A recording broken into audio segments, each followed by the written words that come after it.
Akala mo mahal mag-Hong Kong at Macau? Wait till you see this. DIY trip lang kami. Walang tour guide, sariling diskarte, sariling budget. Samahan nyo kami sa day 1 and day 2 ng Hong Kong adventure namin. Let's go! Landed kami sa Hong Kong International Airport around 1 p.m. Pagdating pa lang, ramdam mo na agad yung bilis ng city life dito. From airport, nag-travel kami papunta sa hotel. Usually, airport express na sa around HKD 100 plus per person. Pero pwede din mag-bus para mas tipid around 40 HKD lang, gaya ng ginawa namin. Check-in kami sa Kowloon Hotel. Super good location kasi malapit sa shopping at MTR areas. After mag-freshen up, syempre gala agad. Naglakad-lakad kami around Tsim Shat Tsui. Nagpunta kami sa Hong Kong Cultural Center. Maganda dito for photos kasi may harbor view and iconic Hong Kong skyline sa likod. Then sa gabi, pinanood namin yung sikat na Symphony of Lights. Libre lang to guys. Yes, free. Usually starts around 8 p.m. and super worth it makita yung mga buildings na sabay-sabay umiilaw. Syempre after that, gutom na kami kaya dumiretso kami sa Temple Street Night Market. Dito kami nag-food trip. Maraming dito guys, mga fishball, siomai, noodles, and drinks around 20 HKD or 60 HKD depende sa bibilin mo.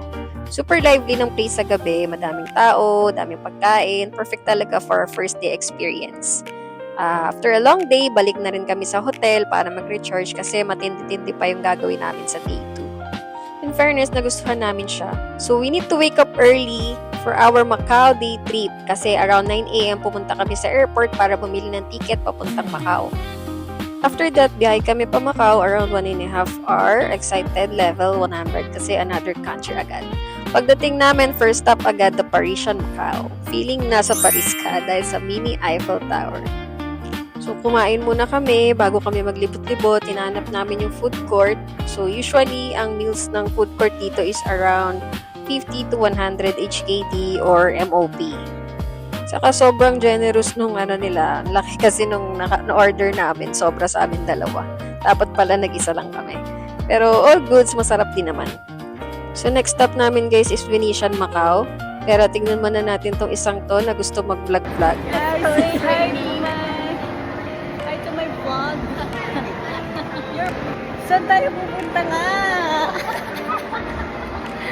Hi! Oops! Nalilito na ako. Hi! Bye-bye muna kasi Ayan, grabe guys, sobrang ganda sa loob. May canals, gondola rides, at parang nasa Venice ka talaga.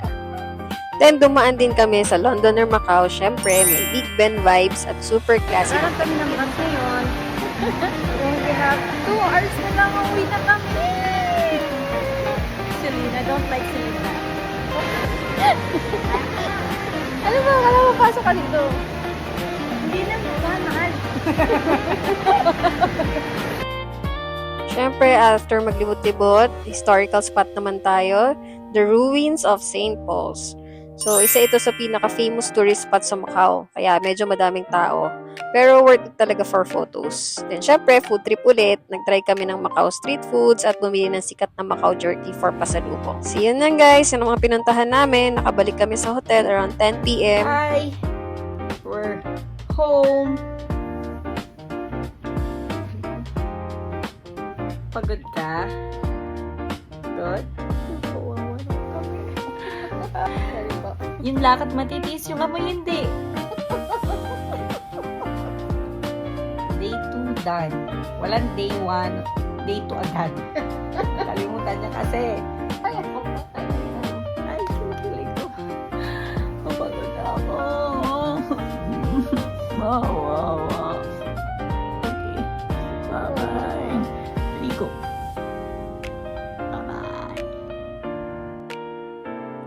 Kung gusto niyo makita how much total na gastos namin sa Hong Kong and Macau DIY trip, abang kayo sa part 2. Like and follow for more travel tips. Thank you guys!